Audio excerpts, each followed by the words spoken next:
السلام علیکم ورحمۃ اللہ وبرکاتہ۔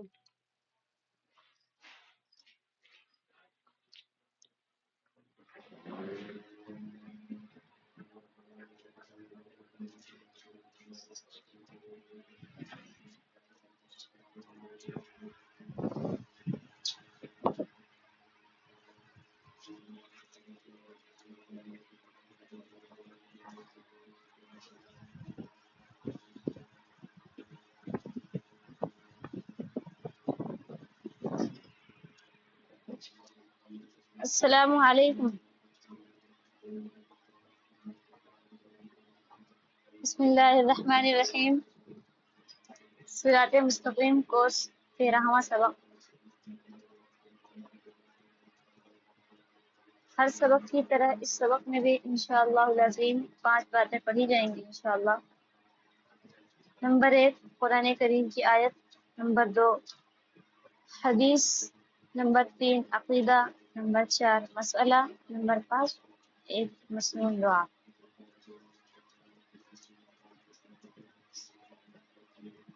قرآن کریم کی آیت سے سبق کی ابتدا کی جاتی ہے۔ اعوذ باللہ من الشیطان الرجیم، بسم اللہ الرحمن الرحیم۔ انا اعطیناک الکوثر فصل لربک وانحر ان شانئک هو الابتر۔ بے شک ہم نے آپ کو کوثر عطا کی ہے، لہذا اپنے رب کے لیے نماز پڑھیے اور قربانی کیجیے، بلا شبہ آپ کا دشمن ہی بے نام و نشان ہوگا۔ ان آیات میں اللہ تعالیٰ نے اپنے حبیب جناب محمد رسول اللہ صلی اللہ علیہ وسلم پر اپنے انعامات کا تذکرہ کیا ہے اور یہ کہا ہے کہ آپ کا دشمن ہی بے نام و نشان ہے، آپ کے دشمن ہی نیست و نابود ہوں گے۔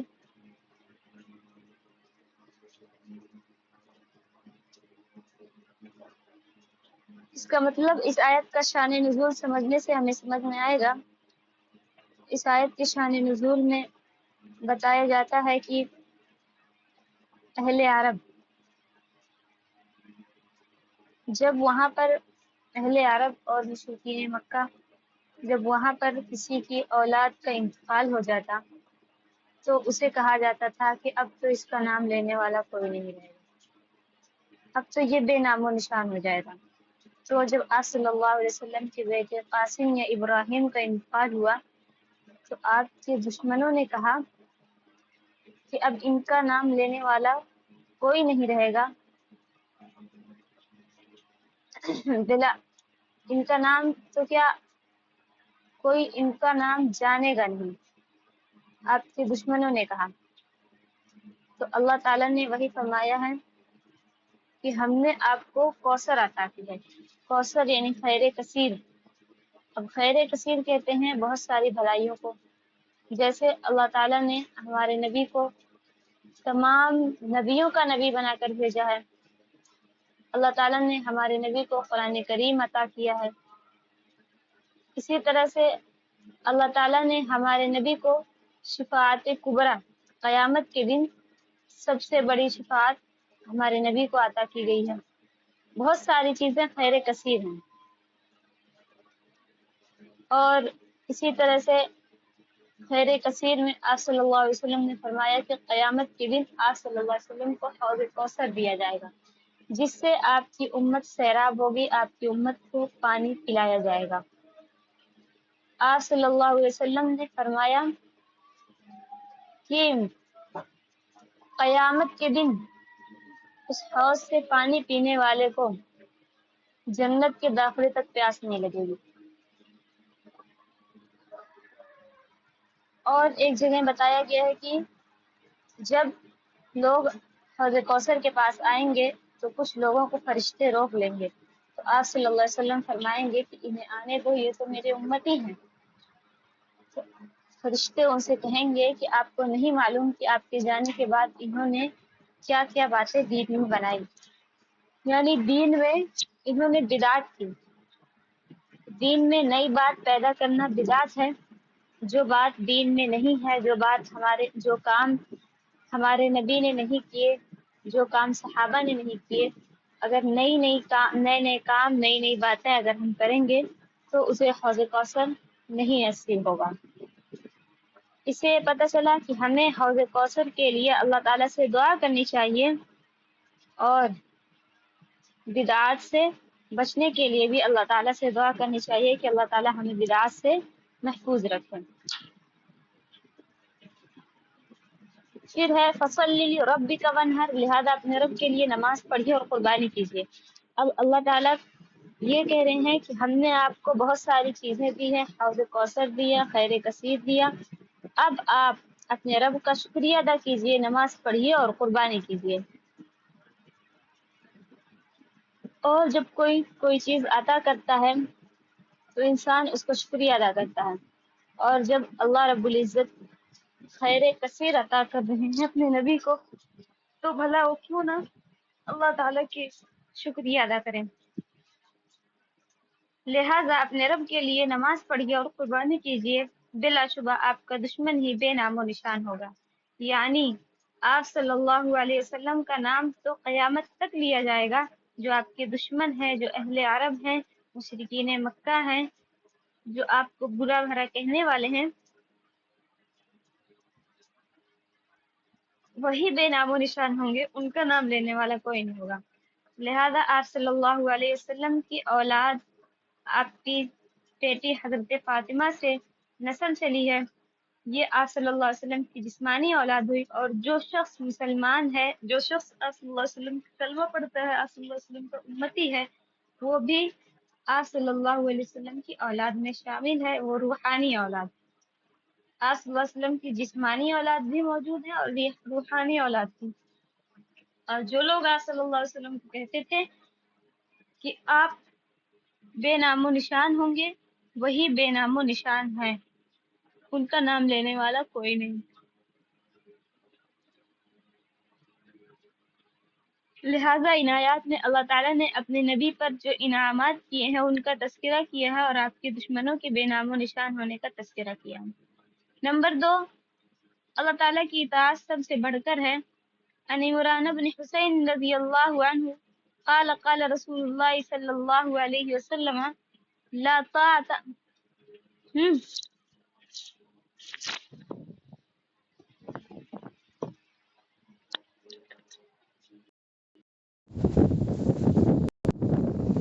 لا طاعت لمخلوق فی معصیت الخالق۔ حضرت عمران بن حسین رضی اللہ عنہ سے روایت ہے کہ رسول اللہ صلی اللہ علیہ وسلم نے فرمایا، مخلوق کی ایسی اطاعت کرنا جائز نہیں جس سے خالق کی نافرمانی لازم آتی ہے۔ میری ماں و بہنوں سے گزارش ہے کہ حدیث میں بھی دیکھی آیا ہے کہ اللہ تعالیٰ کی نافرمانی لازم آئے، ایسی مخلوق کی اطاعت کرنا، یعنی کسی کی ناراضگی کی وجہ سے آپ کوئی ایسا کام کریں جس سے اللہ تعالیٰ ناراض ہوں، تو یہ کام جائز نہیں ہے۔ اس کو مثال سے ایسے سمجھیں کہ جیسے ایک بچی ہے، اس کی ماں اسے کہتی ہے کہ تم پردہ نہ کرو، تم باریک کپڑے پہنو، تم محفلوں میں بے پردہ آؤ۔ یہاں پر بچی کے لیے لازم ہے کہ وہ ماں کی بات نہ مانے، یہاں مخلوق کی اطاعت نہیں کرنی ہے، یعنی یہاں اللہ تعالیٰ کی اطاعت کرنی ہے، مخلوق کی اطاعت نہیں کرنی ہے۔ اسی طریقے سے اگر شوہر ہیں، اگر وہ منع کریں کہ تم نماز نہ پڑھو، تم روزے نہ رکھو، فرض روزے نہ رکھو، تو وہاں پر اللہ تعالیٰ کی نافرمانی ہوگی، وہاں پر مخلوق کی اطاعت نہیں کرنی ہے، اللہ تعالیٰ کی اطاعت کرنی ہے۔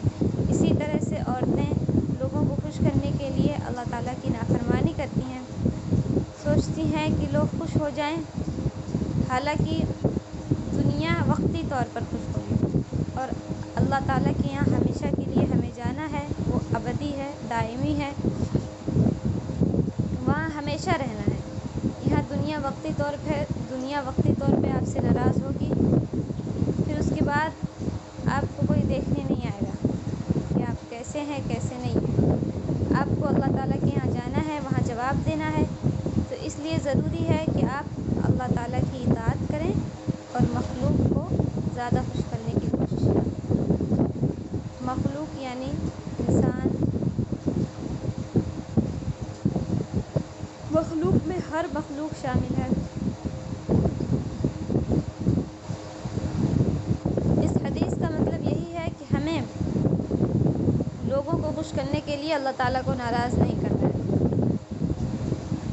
نمبر 3، عقیدہ۔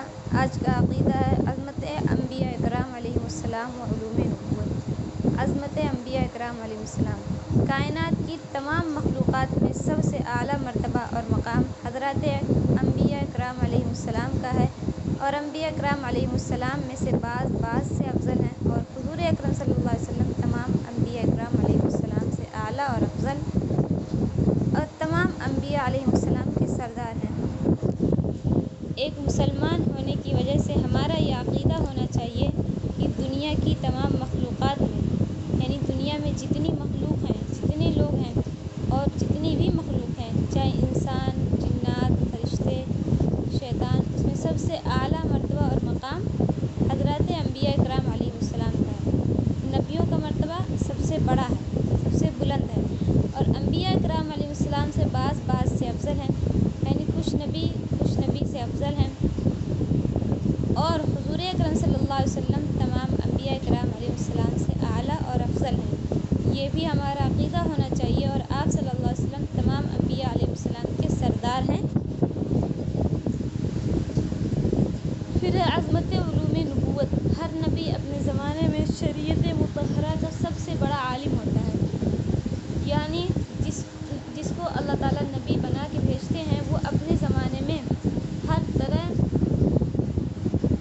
شریعت مطہرہ، یعنی اللہ تعالیٰ کی شریعت اور دین کا سب سے بڑا عالم ہوتا ہے۔ اللہ تعالیٰ انہیں ہر طرح کا علم عطا کرتے ہیں، اور ہر نبی کو لوازم نبوت کے علوم سارے کے سارے عطا ہوتے ہیں، یعنی اللہ تعالیٰ انہیں ہر طرح کا علم عطا کرتے ہیں۔ اور حضور اکرم صلی اللہ علیہ وسلم چونکہ اولین و آخرین کے نبی ہیں، یعنی آپ صلی اللہ علیہ وسلم تمام انبیاء میں افضل ہیں، اول بھی ہیں اور آخر بھی ہیں، اس لیے حضور اکرم صلی اللہ علیہ وسلم کو اولین و آخرین کے اور تمام مخلوقات سے زیادہ علوم عطا کیے گئے۔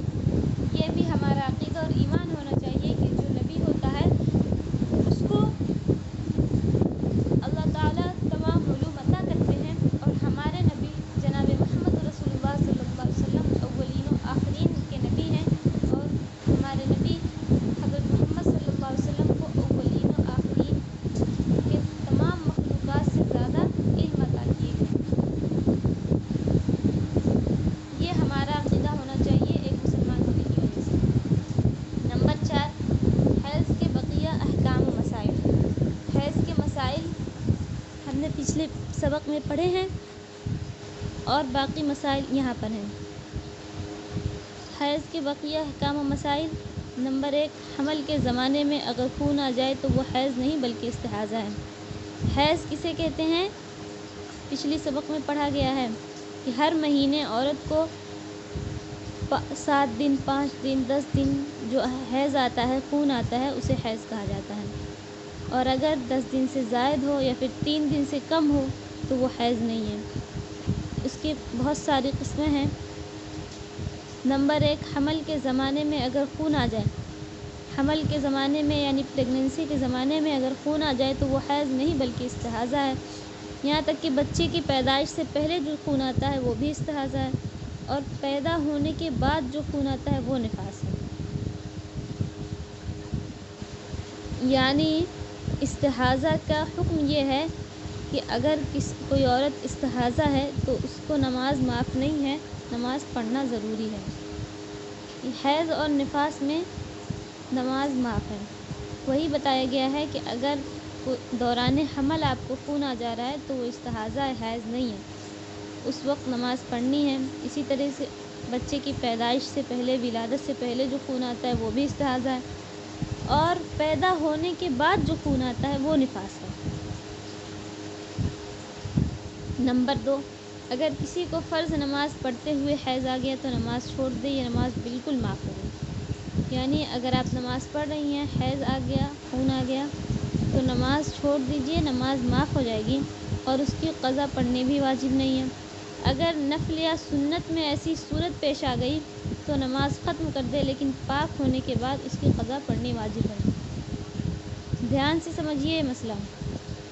اگر فرض نماز ہے تو نماز توڑ دیجیے، نماز معاف ہو جائے گی، لیکن اگر نفل یا سنت نماز پڑھ رہی ہیں تو نماز تو ختم کرنی ہوگی، لیکن پاک ہونے کے بعد اس کی قضا پڑھنی واجب ہے۔ اسی طرح اگر نماز کے بالکل آخری وقت میں حیض آ گیا جو ابھی تک نہیں پڑھی تھی تو وہ بھی معاف ہو گئی، قضا واجب نہیں۔ جیسے مثال کے طور پہ فجر کا وقت ہے، اب فجر کا وقت ختم ہونے میں 10 منٹ ہے، اب حیض آ گیا، آپ نماز پڑھنے والی تھی، حیض آ گیا، آپ نے نماز ابھی تک نہیں پڑھی ہے، تو اب وہ نماز معاف ہو گئی، اس کی قضا واجب نہیں ہے۔ نمبر 3، اگر روزے کی حالت میں حیض آ گیا، خواہ آدھا دن گزرنے کے بعد بھی ایسی صورت پیش آ گئی تو وہ روزہ ٹوٹ گیا، چاہے فرض ہو یا نفل، پاک ہونے کے بعد قضا رکھے۔ یعنی اگر فرض نماز کے دوران حیض آیا تو وہ نماز معاف ہو جائے گی، لیکن اگر فرض روزہ یا نفل روزے کے درمیان حیض آ گیا تو پاک ہونے کے بعد اس کی بھی قضا رکھنی ہے، اور اس کے علاوہ جتنے روزے چھوٹیں گے اس کی بھی قضا رکھنی ہے آپ کو۔ نمبر 4، حیض کے زمانے میں بیوی کے ساتھ ہم بستری کرنا جائز نہیں، یعنی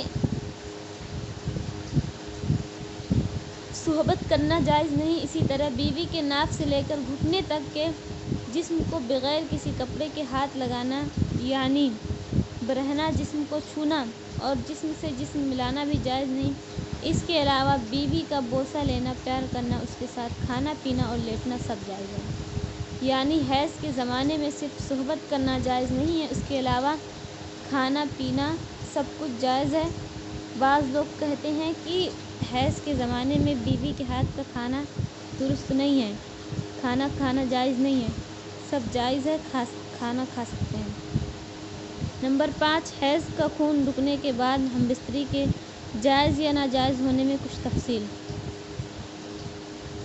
یہ حیض اپنی پوری مدت یعنی 10 دن میں ختم ہوا تو خون رکتے ہی غسل سے پہلے ہم بستری درست ہے، البتہ بہتر یہ ہے کہ غسل کے بعد ہم بستری کریں، یعنی صحبت کریں۔ یہ خون 10 دنوں سے کم میں ختم ہوا ہے، مثلاً 4 یا 5 دنوں میں، اور عورت کی عادت بھی یہی 4 یا 5 دن تھی، تو خون رکتے ہی ہم بستری درست نہیں، بلکہ خون رکنے کے بعد یا تو عورت غسل کر لے یا اس پر ایک نماز کا وقت گزر جائے، یعنی اتنا وقت گزر جائے جس میں غسل کر کے کپڑے پہن کر تکبیر تحریمہ کہا جا سکے۔ یہ خون عادت کے ایام سے پہلے ہی رک گیا ہے تو عادت کے ایام مکمل ہونے سے پہلے ہم بستری جائز نہیں۔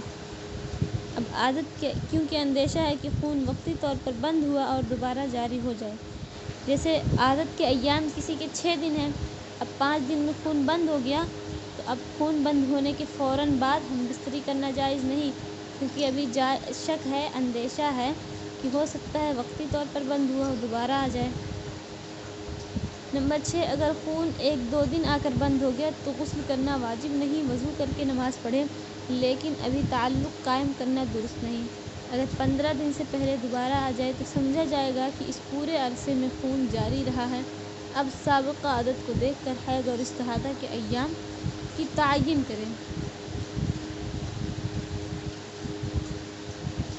جتنے دن اس تفصیل کے مطابق جو پہلے بیان کی جا چکی ہے، یعنی اس سے پہلے سبق میں آپ نے پڑھا ہے، اس چیز کو بار بار سنتے رہیے، دیکھتے رہیے، تاکہ آپ کو مسئلہ سمجھنے میں آسان ہو۔ جتنے دن حیض کے ہوں وہ نکال کر استحاضہ کے دنوں کی نمازوں کی قضا پڑھے، اور اگر درمیان میں مکمل 15 دن گزر گئے اور حیض نہیں آیا تو معلوم ہوا کہ یہ استحاضہ تھا، اگر ان دنوں کی نمازیں نہیں پڑھی تھی تو اب ان کی قضا کرے۔ نمبر 7، اگر خون بالکل نماز کے آخری وقت میں بند ہوا تو دیکھا جائے گا کہ اگر 10 دن سے کم آیا اور ایسے وقت میں بند ہوا کہ وقت بالکل تنگ ہے کہ جلدی سے غسل کر کے فرائض ادا کر کے، یعنی غسل کے فرائض ادا غسل کر کے اتنا وقت باقی رہتا ہے کہ جس میں صرف ایک مرتبہ اللہ اکبر کہہ کر نیت باندھ سکتی ہے، اس سے زیادہ کچھ نہیں پڑھ سکتی، تب بھی نماز اس پر واجب ہو گئی۔ یعنی اگر نماز کے آخری وقت میں خون بند ہوا ہے اور اتنا وقت باقی ہے کہ آپ غسل کے فرائض ادا کر کے صرف ایک مرتبہ اللہ اکبر کہہ کر نیت باندھ سکتی ہیں، اتنا وقت ہے، تب بھی آپ کو نماز واجب ہو گئی۔ بعد میں قضا پڑھنا لازم ہوگا، اور اگر پورے 10 دن ہو اور وقت اتنا تنگ ہو کہ صرف اللہ اکبر کہہ سکتی اور نہانے کی بھی گنجائش نہ ہو تو بھی نماز واجب ہے، بعد میں اس کی قضا کرے گی۔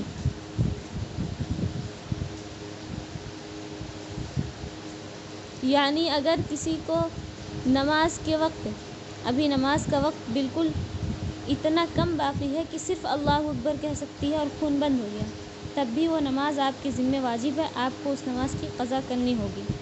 نمبر 8، اگر رمضان المبارک میں رات کو پاک ہوئی تو ایسی صورت میں اگر پورے 10 دن تک حیض آیا ہو اور ایسے وقت میں پاک ہوئی ہو کہ صرف اللہ اکبر بھی نہیں کہہ سکتی کہ سحری کا وقت ختم ہو گیا، تب بھی صبح کا روزہ واجب ہے، اس کو چاہیے کہ نیت کرے اور صبح کو غسل کر لے۔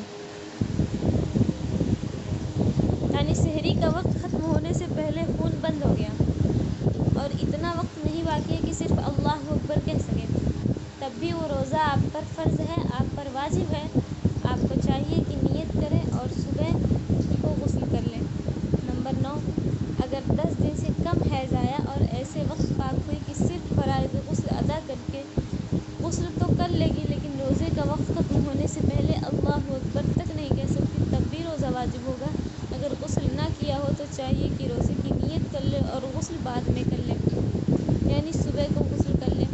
نمبر 10، اگر خون 10 دن سے کم آیا اور ایسے وقت بند ہوا کہ جلدی سے غسل کرنے کا بھی وقت نہیں ہے، یعنی ایسے وقت بند ہوا کہ بند ہوتے ہی فوراً غسل شروع کرے تب بھی نہ کر سکے، تو روزہ رکھنا جائز نہیں ہے، اس پر لازم ہے کہ سارا دن روزے داروں کی طرح رہے، بعد میں اس روزے کی قضا رکھے۔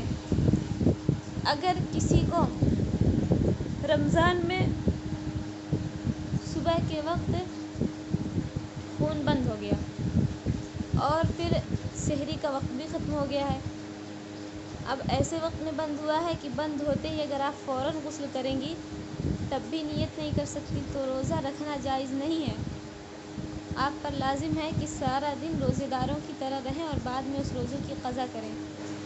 رمضان کے مہینے میں جس وقت آپ پاک ہو اس کے بعد آپ کچھ نہیں کھا پی سکتی، اگرچہ آپ کا روزے کی قضا بھی کرنی ہے اور آپ روزے داروں کی طرح رہیں گے بھی۔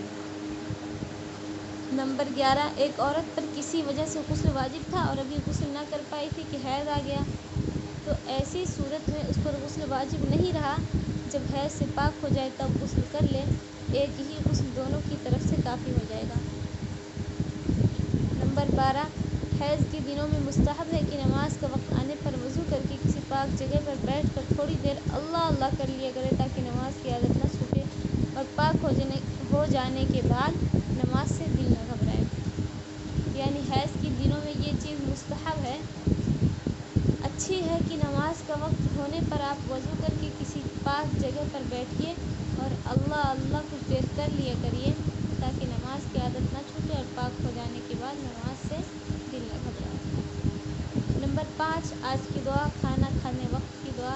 کھانا شروع کرتے وقت یہ دعا پڑھیں، بسم اللہ الرحمن الرحیم۔ اگر دعا پڑھنا بھول جائیں تو یہ دعا پڑھیں، بسم اللہ اولہ و آخرہ۔ کھانے کے شروع اور آخر میں اللہ تعالیٰ کا نام لیتی ہوں۔ آج کا سبق مکمل ہوا، امید ہے آپ لوگوں کو سبق